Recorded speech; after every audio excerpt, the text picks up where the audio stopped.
can't, Kamawana. I've got stuff to... I spy with my little eye something that starts with V. Okay, I'll try. Is it velvet? No fair! How'd you do it so fast? Wait, Kamawana, I'm sorry. You don't have to cry. Poor Fee.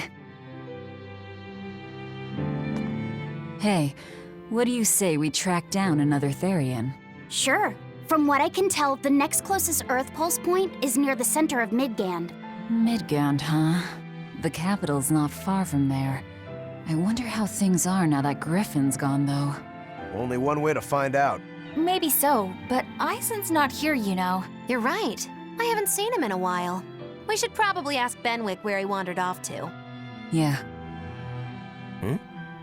Hold on. There's a letter here. On pretty cutesy stationery, too. Let's just have a quick look-see. As the cold turns bitter and the snow piles up on the mountains, I cannot help but think of you and hope you are in good cheer. As for myself, I am the same as ever, although I recently acquired a rare item that I shall be sending your... It's rude to read other people's letters, you know. Yeah, but how else are we supposed to find out whose it is? Does it say who the sender is? Uzfamewu Wexov. Who the hell is that? Probably someone on this island, if I had to guess. Hey! Anybody lose a letter? Do any of these folks look like the type to write a fancy letter? Point taken. It could be one of the pirates. Why don't we go to the docks and ask around?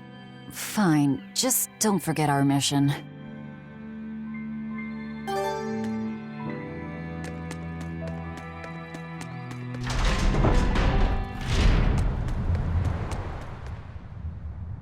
No reply this time either? Nah, but she's doing okay. I can say's that much. That's good to hear. I can rest easy then. Now's about getting that pot wrapped. I's got this new sunflower print, huh? How's that sound? Yeah, that one's cute enough. Let's go with that. Did he just say cute? Help you with something? Someone dropped this letter. Do you have any idea who it might... You didn't read it, did you? Wait, it's yours? We didn't read it. Much. You really didn't read it? No, of course not. Put this letter in with the package. Who's got it? When you ship with the Turtles Express, rest assured your mail is in good hands. If you're done here, we're ready to head out. Our destination is Midgand. Yeah, I'm all set.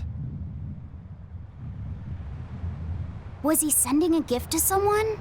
And with a letter, too. Gotta be a lady friend, that's for sure. You think?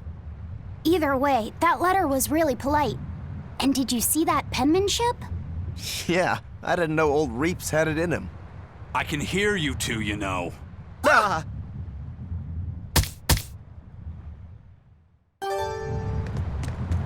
Yikes. Better watch what we say from now on. Yeah. I noticed you've come up with your little name for the kid. You sure are the sentimental type, aren't you? Oh? Calling him Fee doesn't cost me anything, and it's not like I gave it much thought. That may be the case, but no one else has taken even that token effort. And in doing so, I wonder if maybe you were trying to encourage him to be his own being. After all, one requires a name before he can consider his own identity. Having been given a name, he realizes he is his own entity, separate from others, and a certain formless essence comes to life inside him. And you're the one who set that process in motion for the kid. Whether you intended to or not, you changed him from a puppet into a living being. So what's your point? I've been with you since the start of this journey, haven't I? Wouldn't kill you to give me a nickname, would it?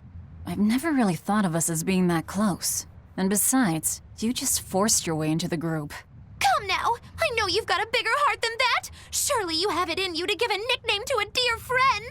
We're not dear friends. And even if we were, I'm not good at nicknames anyway.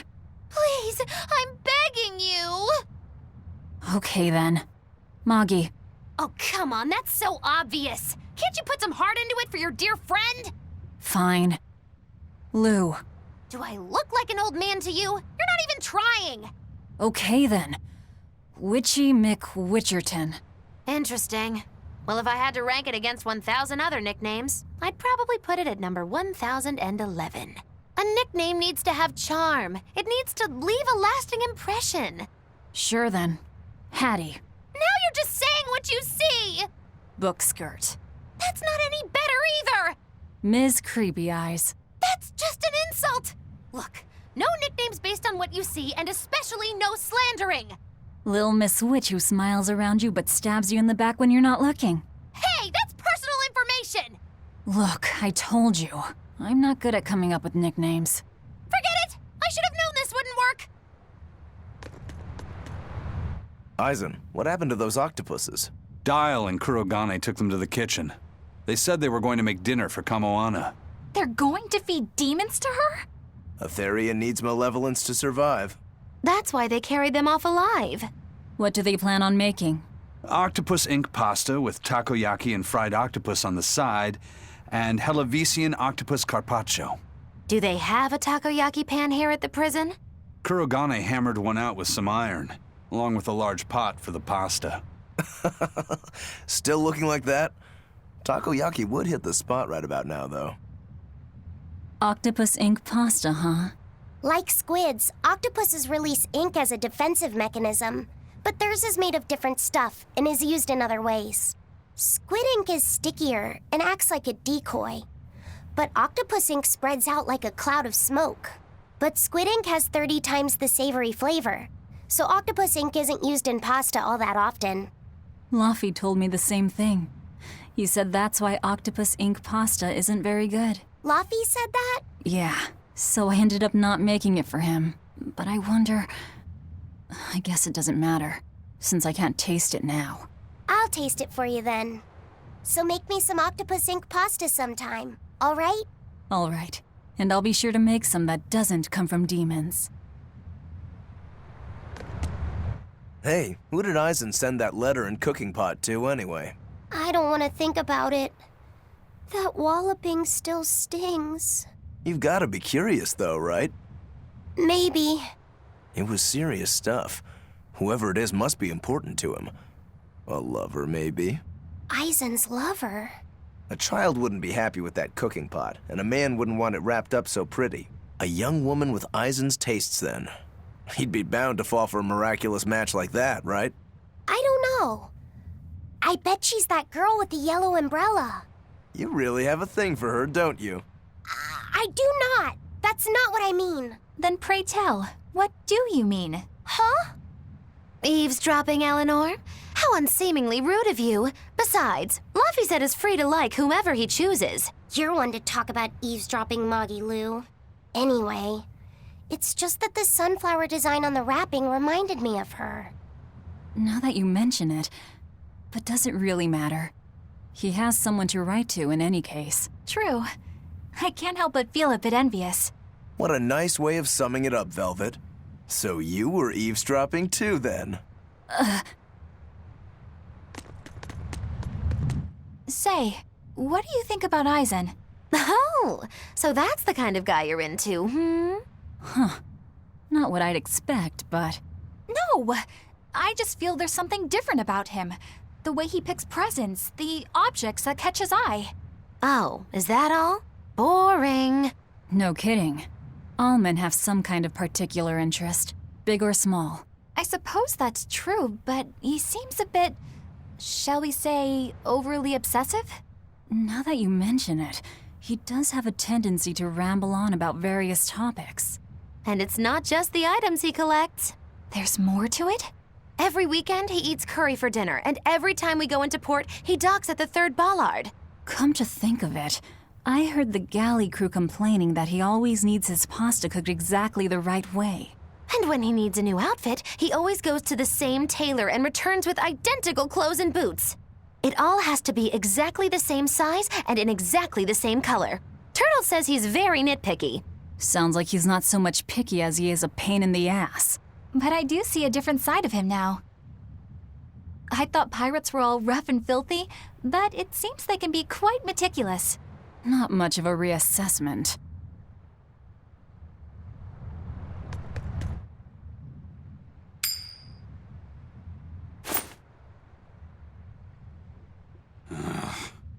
It must not feel great only ever getting tails, I bet.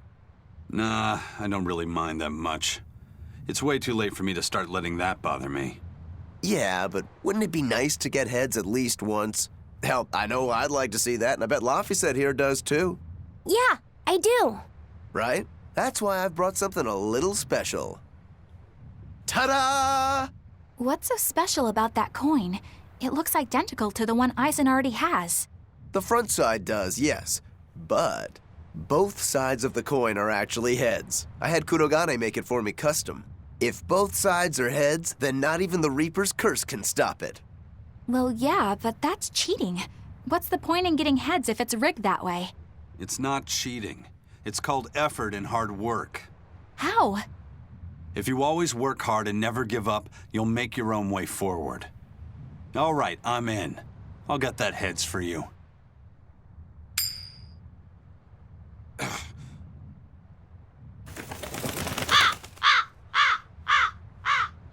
What? That crow just flew off with the coin. Those birds are attracted to shiny objects, I suppose. Damn it! I can't even win against a crow. Don't sweat it. I figured something like this might happen, so I had a backup ready. Go on, give it a shot. You'll show that curse who's boss this time. All right, here goes.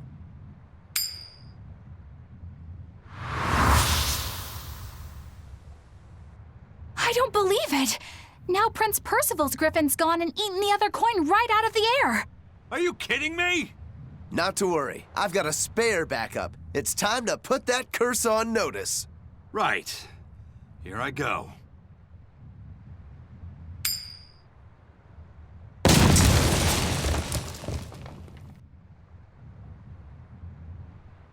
You gotta be kidding me. Reaper's curse or not, does it really have to go this far over a damn coin? It's fine, really. I had a feeling it'd turn out like this. Well, I sure didn't. Yeah, me neither. Hey, Eisen, is there, anything we can do about the Prince's hawk? Griffin, I mean. Every day, it goes out on these hunts or whatever, and brings back the weirdest stuff. It's making a real mess out of the deck. Hawk's hunt. What's the big deal? Well, yeah. At first it was bringing back good stuff like seaweed and fish, things we could cook with. Sure, I was glad for a while. But then it started to escalate. Now we're talking 150-kilo ambercants and 350-kilo killer swordfish that it's catching. That's not a bad thing, is it? It just means more to eat. It is when they're being dropped from the sky onto the deck. Especially those killer swordfish and razor-sharp bills. What if somebody gets run through by one? Can't you just warn the prince that his bird needs to be more careful? Yeah, we could, but he looks so happy watching his hawk, I'd hate to spoil it for him. Yeah, the prince looks so happy whenever Griffin is flying free. He kept grinning and asking Grocky all nice-like if he wanted to fly some more. Grocky? That's what Kamawana kept calling Griffin. She says she came up with it by combining Griffin and Hawk. This is probably the first time in the prince's life that he's tasted any freedom. His whole life, he's only done what duty dictated of him. Letting Griffin fly was his first free act. To the prince, Grocky's an extension of who he is. So what are we going to do? Nothing, really. It's not like it really hurt anybody. But it's punctured some major holes on the deck. I'm sure even the prince knows when to rein it in. Let him have a little fun. He deserves it. I don't know about all that. I'd say the prince is letting his newfound freedom get the better of him. Hey, I was just up on deck and it looks like Griffin's caught an elephant tuna this time. An elephant tuna? That's the really big tuna that can swallow a killer whale whole, right? That almost sounds like a demon to me. Yep, huge fish, gills like elephant ears. I saw it myself. From the looks of it, I wouldn't be surprised if it was a demon. It's crazy valuable. On a good day, it can fetch 20 million gold on the market. But there's something ominous about seeing it hovering in the air above the ship. 20 million gold?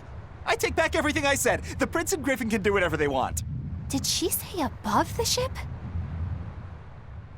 Oh, hell. Benwick, we need to stop Prince Percival. Aye, aye, sir. Hey! Don't drop that on the deck! Are you listening to me?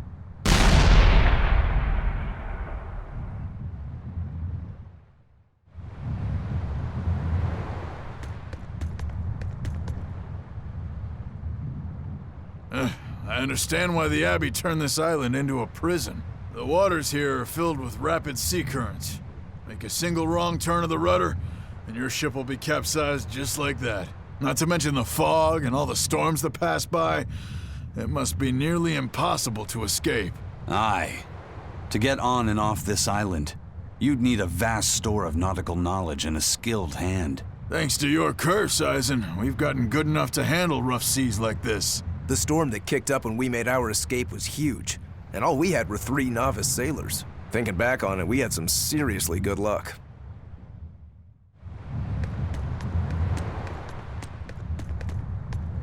May I ask you a question? What? You're an Earth Moloch, yes? Why live on the sea when your kind sinks in water? I live on the sea because I'm an Earth Moloch. I'd be curious to hear more. Ifrid used to go on about how we should accept what we were born with.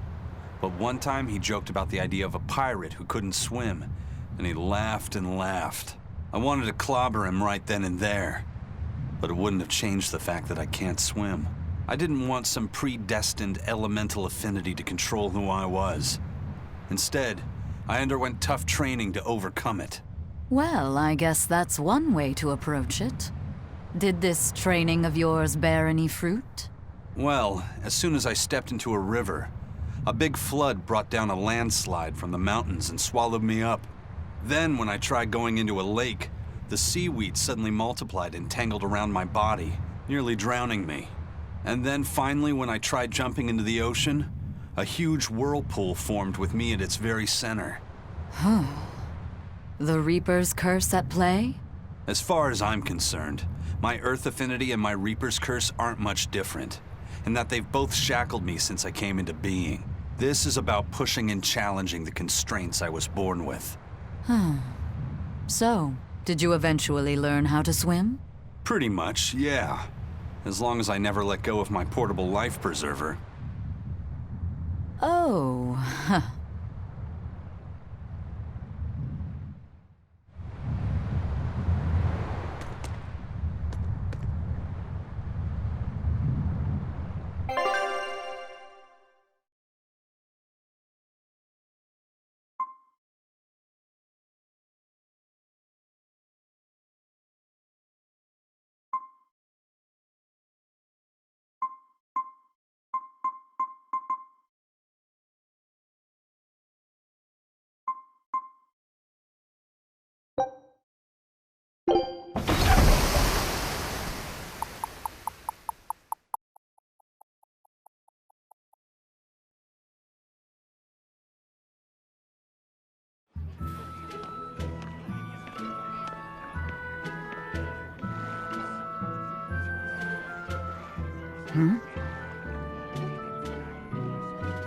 The boss has given me a message for you. Says there's some sort of nasty demon running around in the Eldina Plains, to the east of Logris. She thought it might be the one you're looking for. Wasn't the Eastern Highway closed off from Logris? That was only temporary. It's back open now. If you follow the road, you'll reach Stonebury Village. There you'll find one of ours who actually saw the demon. You want to know more? That'd be a good place to start. got it. Hey, that's the same direction I sensed the... Give Tabitha our thanks.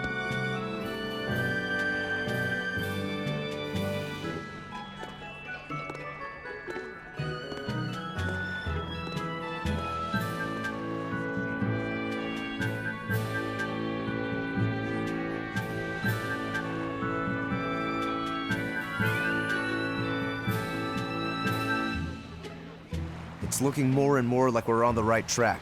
We ought to go check out that Bloodwing story. Then let's start by going to Stonebury. Hey, Eisen, did I say something wrong back there? No. I just didn't think we needed to give the Bloodwings any information for free. Huh? He means the Earth Pulse points, kid. We're the only ones who know about them. But aren't we on the same side as the Bloodwings? We're not enemies with them. But I wouldn't go so far as to call them our friends either.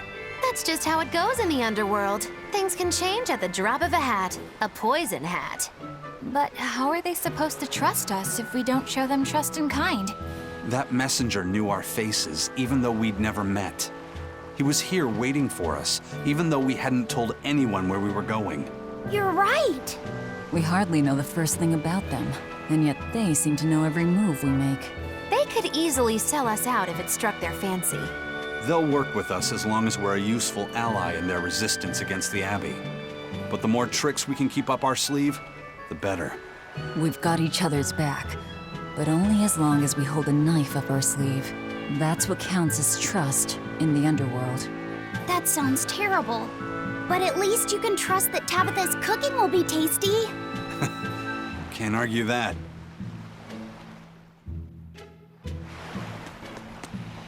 This is everyone's first time to Stonebury, right? Why was it blocked off? Demons?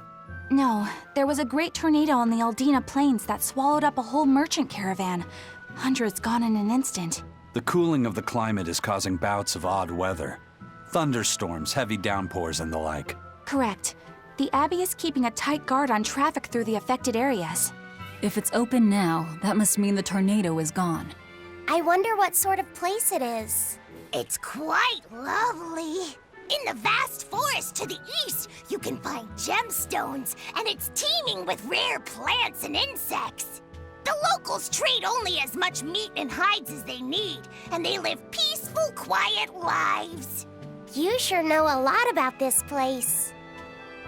It's where the Norman he first fell in love with grew up. Yeah! Please don't embarrass me. Though we are apart from each other now, our hearts are still as one. Immediately after you and I made our pact and set off, she fell in love with some macho Norman and moved away. What? Why haven't I heard about this? How long have you known? Oh, I don't know. Maybe I found out during my long search for you. Or maybe it was right after we left. I remember leaving something in the village and going back to... Oh well, not like it matters. It does matter! There's no sense in crying over a fickle girl. Come, Stonebury awaits.